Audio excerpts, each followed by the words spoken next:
सत्यहिंदी.com पर आपका स्वागत है। आज पड़ोस हमारा जो एक विशेष साप्ताहिक कार्यक्रम है उसका दिन है और पड़ोस में पिछली बार आपने नेपाल और उसके बाद आपने तुर्की पे हाया सोफिया जो मस्जिद और एक तरह से कहें इसके पहले वो चर्च था और उसके बाद वो एक संग्रहालय था, उसके बारे में सुना था। तो इसमें विभिन्न तरह के पड़ोसी देशों के बारे में, उनमें चल रही हलचलों के बारे में, उनकी कंट्रोवर्सीज़ के बारे में बातचीत होती है और आप इसे पसंद करते हैं। विभूति नारायण राय साहब इसको मुख्यतया प्रस्तुत करते हैं, जो एक दानिश्वर हैं, पहले सर्विसेज में रहे, IPS ऑफिसर थे, बहुत सारी पुस्तकें वगैरह उन्होंने लिखी हैं और वो हमारे पड़ोसी देशों में, ख़ासकर पाकिस्तान के बारे में उनका एक विशद अध्ययन है। तो जब हम लोग इस कार्यक्रम को करना प्लान कर रहे थे तो उसमें सबसे पहले ये था कि हमारे भारतीय मीडिया में हमारे पड़ोसी देशों के मामलों में भी, खासकर जो प्रचलित टीवी मीडिया है, अजीब तरह से सूचनाएं आती हैं।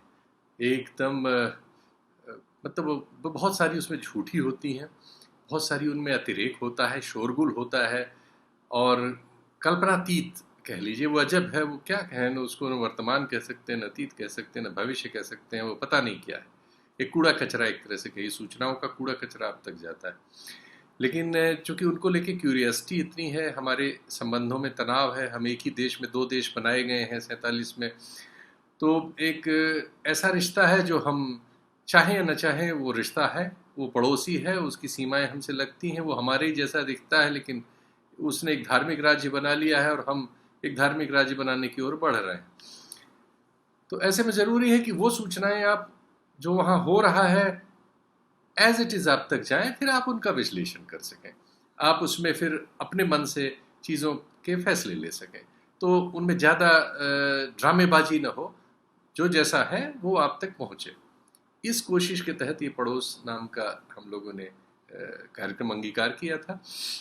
इस बार फिर पाकिस्तान पर बात है और पाकिस्तान में 2 खास मुद्दे थे। एक तो जो बाघा बॉर्डर से हमारा अफ़गानिस्तान में होने वाले व्यापार का आना जाना है, उसको लेकर चर्चा है। उसमें क्या स्थिति है पाकिस्तान में, अभी हाल में कुछ फैसले हुए हैं, उसका क्या असर भारत और अफ़गानिस्तान के बीच जो व्यापार है पड़ेगा। चूँकि भारत और अफ़गानिस्तान के बीच व्यापार होने में एक रास्ता सड़क का मार्ग भी है और सड़क के मार्ग से ज़्यादा सुगमता है, तुलनात्मक रूप में ज़्यादा मात्रा में माल जा सकता है। अफ़गानिस्तान से सूखे मेवे और फल वगैरह हमारे यहाँ आते हैं, हमारे यहाँ से बहुत सारी चीज़ें अफ़गानिस्तान को जाती हैं।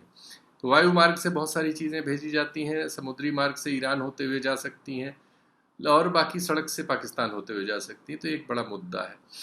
दूसरे हमारे हम तो कहते हैं कि हमारे व्यापारी नागरिक थे, लेकिन पाकिस्तान उनको हमारा जासूस कहता है। कुलभूषण जी का मुद्दा है जिस पर इस समय काफ़ी चर्चा है और उसमें आप जानते हैं कि अंतर्राष्ट्रीय अदालत से कुछ आदेश हुए थे जिसको पाकिस्तान को पालन करना था। भारत का आरोप है कि पाकिस्तान उस तरह से उसका पालन नहीं कर रहा है, उसमें इधर उधर की चीज़ें करता है। पाकिस्तान की सफाई है कि नहीं वो उसका पालन कर रहा है। इस बीच हमारे एक ऑफिसर रह चुके हैं पहले सेना में, उनकी जान वहाँ खतरे में है, कुलभूषण। तो उनके बारे में भी आज की चर्चा में विभूति नारायण राय जी वहाँ के बारे में बताएंगे कि उसमें क्या हो रहा है, क्या क्या हो सकता है, कौन कहाँ क्या कर रहा है, वगैरह वगैरह। तो पाकिस्तान पर आज उनकी ये चर्चा आप सुनिए और आप अपने कमेंट्स वगैरह में जैसे आप बताते हैं तो हम लोग उस तरह की चीज़ों को लेते हैं। तो आप अपने बताइएगा कि आपको उसमें क्या लगा, कैसा लगा और क्या आपके हिसाब से होना चाहिए, वो करने की हम कोशिश करेंगे। तो प्रस्तुत है पड़ोस, विभूति नारायण राय साहब पेश कर रहे हैं पड़ोस। पिछले पखवाड़े पाकिस्तान में 2 ऐसी घटनाएं घटी हैं जिनमें भारतीय दर्शकों की समान रुचि हो सकती है। आप जानते ही हैं कि हिंदुस्तान और पाकिस्तान के बीच सड़क मार्ग से सबसे ज़्यादा व्यापार वाघा के जरिए होता है और पिछले कुछ वर्षों से आपसी तनावों की वजह से पाकिस्तान ने वाघा मार्ग को अवरुद्ध कर रखा था। ख़ास तौर से जो भारत और अफ़गानिस्तान के बीच का ट्रेड था। अफ़गानिस्तान एक लैंडलॉक्ड सिटी है, अगर उसे भारत से व्यापार करना है तो उसे पाकिस्तान पार करके ही आना पड़ेगा। तो ये पुराने आज़ादी के बाद से ही ये परंपरा चली आ रही थी कि पाकिस्तान होते हुए अफ़गानिस्तान का माल भारत आता था, और भारत से जो माल अफ़गानिस्तान जाना होता था वो भी पाकिस्तान के रास्ते जाता था। इसमें दोनों का फ़ायदा था, ये विन विन सिचुएशन थी पाकिस्तान के लिए, क्योंकि जो सड़क वो मार्ग से भारतीय सामान जाता था उस पर ऑक्ट्राय मिलता था, उस पर दूसरे तरह के जो टैक्सेस लग सकते हैं पाकिस्तान लगाता था, और जो अफ़गानिस्तान से माल आता था उस पर भी उसी तरह से पाकिस्तान को ऑक्ट्राय मिलता था। पाकिस्तान को कस्टम्स या दूसरी जो ड्यूटीज़ हो सकती है वो मिलती थी, तो पाकिस्तान का लाभ था। लेकिन वो कुछ ऐसा हुआ कि जो जनता के प्रतिनिधि थे, जिसमें ख़ास तौर से नवाज शरीफ जैसे प्रधानमंत्री या यहाँ तक जरदारी जैसे राष्ट्रपति, ये चाहते हुए भी इस रास्ते को खोल नहीं पाए, क्योंकि फ़ौज ने हमेशा इसके लिए अपने कदम जो है वो टिका दिए ज़मीन पर, और इसको इसकी इजाज़त नहीं दी। तो बिना फ़ौज की इजाज़त के पाकिस्तान में कुछ हो नहीं सकता, लिहाजा ये नहीं हुआ। लेकिन अभी अचानक पता चला, एक नोटिफिकेशन जारी हुआ पाकिस्तान में, जिसमें अफ़गानिस्तान से आने वाले माल की तो इजाज़त दे दी उन्होंने। यानी अफ़गानिस्तान अपना माल भारत को निर्यात करना चाहे, और बहुत बड़ी संख्या में, बहुत बड़ी मात्रा में अफ़गानिस्तान से फल फूल मेवे ये सारे भारत आते हैं, तो ये तो पाकिस्तान होके आ सकते हैं, वाघा के रास्ते से आ सकते हैं। लेकिन भारतीय सामान, जो जाहिर है कि भारत से ज़्यादा सामान जाता है अफ़गानिस्तान को, जितना आता है उससे, तो वो नहीं जा सकता, उस पर उनका प्रतिबंध बना रहेगा। हालांकि इसको लेकर के ख़ास तरह की आलोचना भी इमरान खान, प्रधानमंत्री इमरान खान की हो रही है, लेकिन ये एक अच्छी शुरुआत हम कह सकते हैं कि कम से कम एक अच्छी शुरुआत हुई है। और अगर दोनों देशों के बीच में कुछ और समझदारी बने तो ये भी स्थिति आ सकती है कि भारतीय माल को भी इजाज़त दे दें। भारतीय माल तो अफ़गानिस्तान जाएगा ही जाएगा, उसको लंबे रास्तों से जाना पड़ता है, कभी दुबई होके, कभी वो समुद्र के रास्ते से, चाबहार से। तो ये स्थिति ख़त्म हो सकती है अगर ये अपने यहाँ से जाने की इजाज़त दे दें, और उससे उनकी इनकम होगी, उससे वो एक आर्थिक रूप से संकट में फंसे हुए राष्ट्र को एक काफ़ी बड़ी आय हो सकती है। तो देखते हैं कब तक ये सद्बुद्धि आती है और कब फ़ौज इस बात के लिए इजाज़त देती है। दूसरा दिलचस्पी का मामला कुलभूषण जाधव नाम के एक एक्स नेवी ऑफिसर का है, जो भारतीय नेवी में अफसर था, रिटायर होने के बाद ईरान जा कर के व्यापार करने लगा, और उसे फिर पाकिस्तान ने 2016 में गिरफ़्तार किया, ये कहते हुए कि वो भारतीय एजेंसी RAW के लिए, रॉ के लिए जासूसी कर रहा था। ये एक बड़ी जिसे आप कह सकते हैं कि बड़ी दिलचस्प स्थिति है। पूरी दुनिया में ये होता है, और कई बार बड़ी कारुणिक लगती है कि कोई भी राष्ट्र कभी भी किसी जासूस के गिरफ़्तार होने पर उसे ओन नहीं करता, उसे स्वीकार नहीं करता। तो अगर ये सचमुच जासूस था तब भी भारत ने स्वीकार नहीं किया, और जो परिस्थितियां हैं उससे तो ये लगता है कि इसे ज़बरदस्ती फंसाया गया। इसको एक सुन्नी मिलिटेंट संगठन ने चाबहार से पकड़ करके और पाकिस्तानी खुफिया एजेंसी ISI को बेच दिया। ISI ने उसकी गिरफ्तारी बलूचिस्तान में दिखाई और ये आरोप लगाया कि ये भारतीय खुफिया एजेंट है। उससे बहुत सारी चीज़ें कस्टडी में रख करके बहुत सारी चीज़ें कबुलवाई गई। जाहिर है कि उनका कोई किसी भी दुनिया के किसी अदालती निज़ाम में उसका कोई अर्थ नहीं होगा। अगर आप पुलिस कस्टडी में या फ़ौज के कस्टडी में किसी के वीडियो बनाते हैं तो उसकी कोई बहुत प्रतिष्ठा नहीं होती। बहरहाल वो वीडियो उन्होंने पूरी दुनिया को दिखाया और ये कहने की कोशिश की कि ये भारतीय जासूस था और बलूचिस्तान में जो सबवर्टिव एक्शन, जो सबवर्टिव एक्टिविटीज़ चल रही हैं उनको ये संचालित करता था। और उन्होंने आनन फानन में तेज़ी के साथ कार्रवाई करते हुए एक फ़ौजी अदालत में मुकदमा चलाया। फ़ौजी अदालत के मुकदमों का जो कन्फर्मेशन होता है उनके फ़ैसलों का, वो भी chief of the army staff करता है, वो भी करा लिया और इसे फांसी की सज़ा दे दी। उसका कन्फर्मेशन हो गया। भारत ने इसमें बड़ा शोर मचाया, क्योंकि भारतीय नागरिक था, भारतीय नौसेना में काम कर चुका था और एक लेजिटिमेट व्यवसाय में ईरान में था।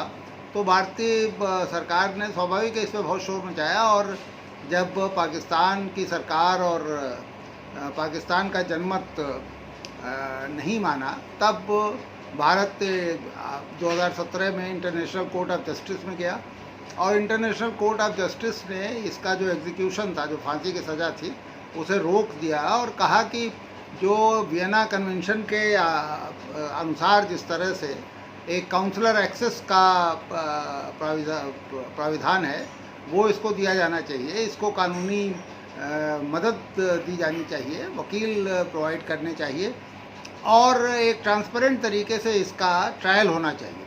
बहरहाल तब से ये रुका हुआ है। एक बार पाकिस्तान ने इसकी पत्नी को और मां को इससे मिलने की इजाज़त भी दी, भारतीय दूतावास को भी काउंसलर एक्सेस दिया, अभी हाल में करीब 10 दिन पहले फिर भारतीय दूतावास को काउंसलर एक्सेस दिया, लेकिन वो काउंसलर एक्सेस बड़ा विवादास्पद तरीके से हुआ। उसमें काउंसलर एक्सेस का मतलब होता है कि जिस आदमी से मिलना है वो आदमी और जो संबंधित दूतावास के अधिकारी ये एकांत में मिलें, उससे पूरी जानकारी लें, उसे जो उसके लीगल अधिकार है उनसे परिचय कराएं, उससे अगर उसे किसी वकील की या किसी लीगल असिस्टेंस की ज़रूरत है तो वो प्रोवाइड करें, और ये सुनिश्चित करें कि इसके साथ कोई थर्ड डिग्री नहीं हुई है, इसके साथ कोई बुरा ट्रीटमेंट नहीं हुआ है, और जो जिस देश में वो पकड़ा गया उस देश के कानून के मुताबिक उसके न्यायिक प्रक्रिया को आगे चलने में मदद करें। लेकिन ऐसा हुआ नहीं, पिछली बार भी ऐसा नहीं हुआ था, और इस बार भी जब भारतीय दूतावास के 2 अधिकारी मिलने गए तो उन्होंने पाया कि एक तो एकांत नहीं दिया जा रहा था, हर समय वहाँ पर ISI के लोग मौजूद रहे जब ये बात कर रहे थे, दूसरे वो दिखाई दे रहा था, बड़े क्रूड तरीके से उन्होंने कैमरे लगा रखे थे और रिकॉर्डिंग कर रहे थे। तो ये जो कन्वेंशन की मूल भावना है ये उसके ख़िलाफ़ था। उन्होंने कहा कि नहीं, उन्हें इसे आपको काउंसलर एक्सेस उस तरह से देना चाहिए जिस तरह जो कन्वेंशन की मूल भावना के अनुकूल हो। बहरहाल ये बात तो अभी चली रही थी। इस बीच में एक नया डेवलपमेंट ये है। अच्छा, ये कहा गया, पाकिस्तान सरकार ने कहा कि कुलभूषण जाधव ने अब अपने फांसी की सज़ा के खिलाफ अपील करने का अधिकार का इस्तेमाल करने से मना कर दिया। अभी उसके पास अधिकार है, अगर वो चाहे तो वहाँ का जो जुडिशियल प्रोसेस है उसके हिसाब से वो प्रेसिडेंट के पास, राष्ट्रपति के पास दया की अपील भी कर सकता है, और वहाँ के हाई कोर्ट और सुप्रीम कोर्ट में भी वो एक बार प्रयास कर सकता है कि जो फौजी अदालत का फैसला है ये उलट दिया जाए। लेकिन ऐसा पाकिस्तान कह रहा है कि कुलभूषण जाधव ने मना कर दिया। ये स्वाभाविक नहीं लग रहा, लेकिन हो भी सकता है, क्योंकि लगातार आप किसी को 4 साल से एकांत में रखे हुए हैं और फांसी की तलवार उसके ऊपर लटक रही है, तो हो सकता है डिप्रेशन का शिकार हो गया हो, कोई मनोवैज्ञानिक कारण ऐसा हुआ हो कि उसने मना कर दिया किसी भी तरह के अपील करने।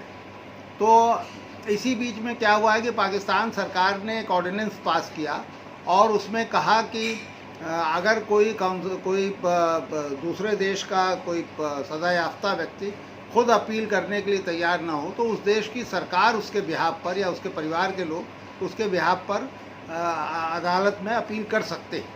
इस पर भी बड़ी हाय तौबा मची हुई है। जिस तरह भारत में अगर कोई राजनीतिक व्यक्ति पाकिस्तान के साथ कोई नरमी का व्यवहार करने की वकालत करे या ऐसा करता हुआ महसूस किया जाए तो आप फ़ौरन उसे राष्ट्रद्रोही घोषित कर देते हैं, फ़ौरन राष्ट्र विरोधी घोषित कर सकते हैं। उसी तरह लगभग उसी तरह पाकिस्तान में भी होता है। ये एक बड़ी दिलचस्प स्थिति है। जैसे ही इमरान खान की सरकार ने ये ऑर्डिनेंस पारित किया और इसे एक तो दिक्कत ये हुई कि इसे उन्होंने गोपनीय रखने की कोशिश की। गोपनीय रखने का कोई अर्थ नहीं था। ऑर्डिनेंस तो हर पार्लियामेंट्री सिस्टम में ऑर्डिनेंस तो कुछ दिनों के लिए होता है, उसके बाद तो उसे पार्लियामेंट के सामने जाना पड़ता है, तो ये भी जाता है। लेकिन उन्होंने कुछ दिनों तक इसे गोपनीय रखने की कोशिश की। फिर जब ये लीक हो गया तब विरोधी दलों ने हल्ला मचाना शुरू किया कि ये तो हिंदुस्तान के हाथ बिक गए हैं या हिंदुस्तान के हाथ राष्ट्रीय हितों को बेचना चाहते हैं इमरान की सरकार। और देखिए ये अब कुलभूषण जाधव को छोड़ना चाहते हैं, उसके लिए बहाने तलाश हैं, इसलिए ये ऑर्डिनेंस जारी किया गया। हालांकि ये प्रकटता ऐसा लगता नहीं, क्योंकि एक तो बड़ी सीधी सी बात है कि वहाँ किसी भी पॉलिटिकल लीडरशिप का कोई भी फैसला बिना फौज की इजाज़त के या बिना फौज की सहमति के नहीं हो सकता। तो इस ऑर्डिनेंस के पहले भी आर्मी को कॉन्फिडेंस में लिया गया होगा और पाकिस्तानी फ़ौज ने इसके लिए हरी झंडी दिखाई होगी, तभी ऑर्डिनेंस पास हुआ होगा। और कोई भी पाकिस्तानी सेना का सेनाध्यक्ष या जो उनकी सबसे ताकतवर जो नीति निर्धारक समिति है, कोर कमांडर्स की जो कमेटी है, वो ऐसी किसी चीज़ के लिए सहमत नहीं होगी जिसमें वो ये दिखे कि वो भारत के सामने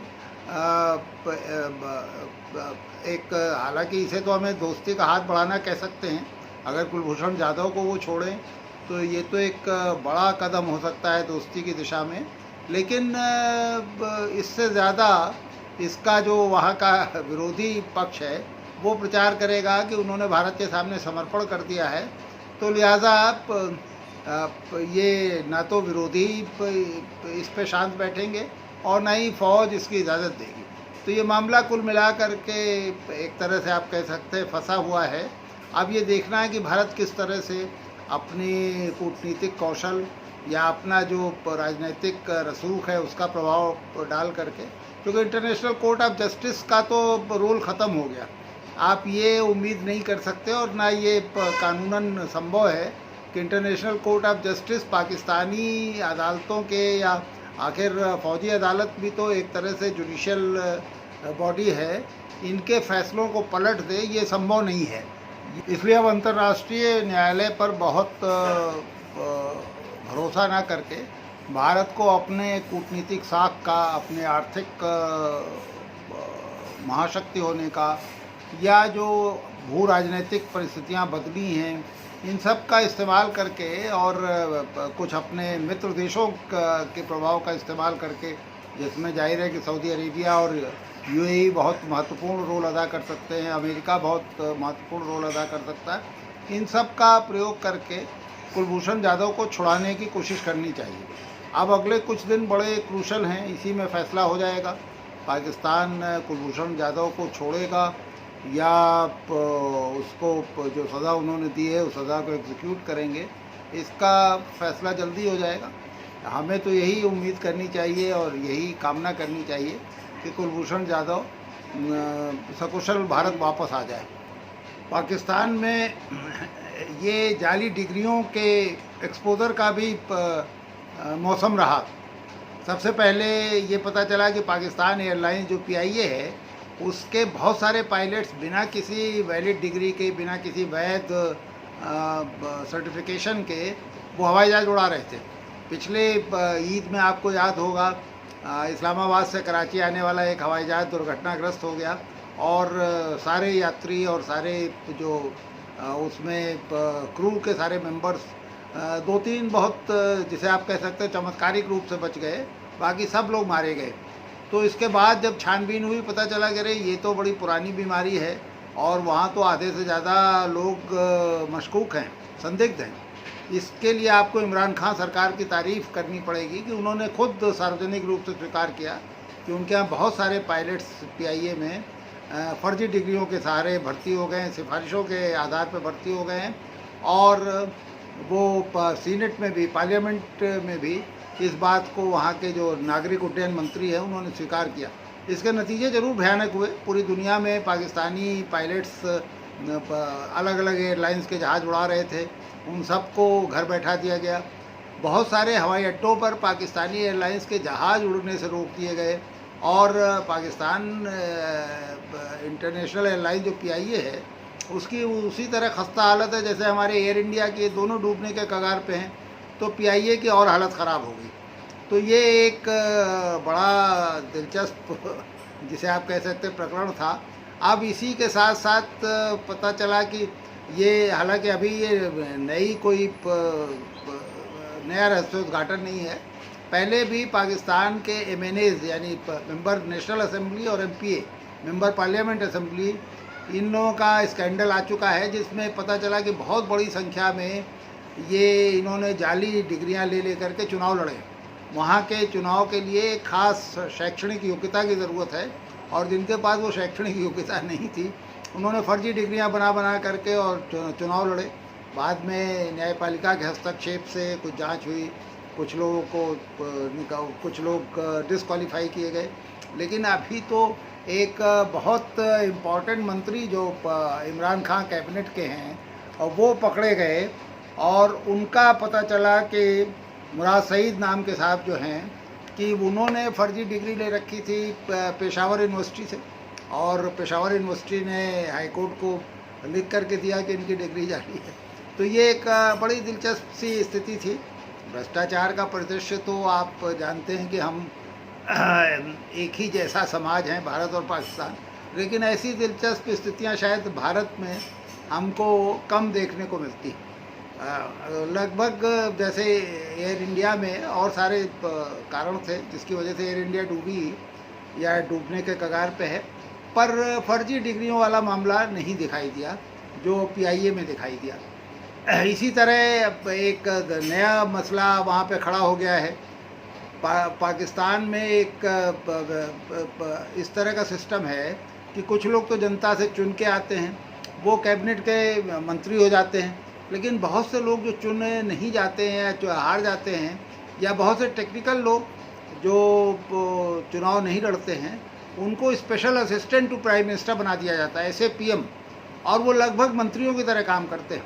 जैसे सिविल एविएशन में अगर कोई SAPM है तो वो एक तरह सिविल एविएशन का मंत्री है।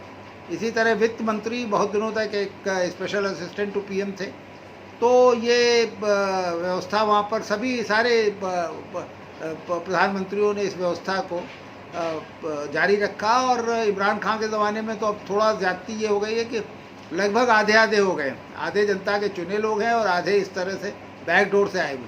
इनमें से बहुत सारे वो लोग हैं जो जिनके पास डुअल सिटीजनशिप है, जो 2 देशों के, अमेरिका और ख़ासतौर से अमेरिका और ब्रिटेन के, और एक सज्जन कनाडा के भी ये नागरिक हैं, जो पाकिस्तानी सरकारों में, पाकिस्तान की अलग अलग सरकारों में और इस सरकार में भी महत्वपूर्ण पदों पर काबिज होते हैं। और ये आम वहाँ कहावत है कि ये अपना 2-3 साल अच्छा समय बिता करके फुर हो जाते हैं। इनके खिलाफ भ्रष्टाचार के या कोई इनकी अकाउंटेबिलिटी नहीं आप कर सकते।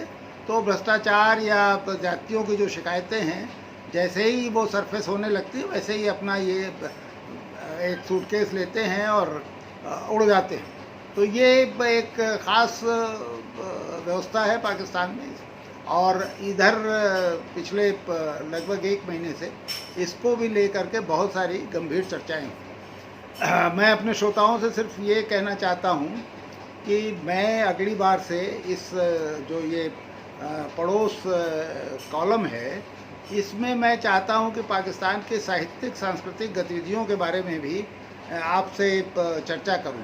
और मैंने कुछ अपने मित्रों से जो कराची में हैं, इस्लामाबाद में हैं, उनसे इस तरह का आग्रह किया है, और वो तैयार हैं कि वहाँ की साहित्यिक सांस्कृतिक गतिविधियों की रिपोर्ट्स मेरे पास भेजेंगे, और मैं कोशिश करूँगा कि उनमें से कुछ आपकी सेवा में प्रस्तुत कर सकूँ। धन्यवाद।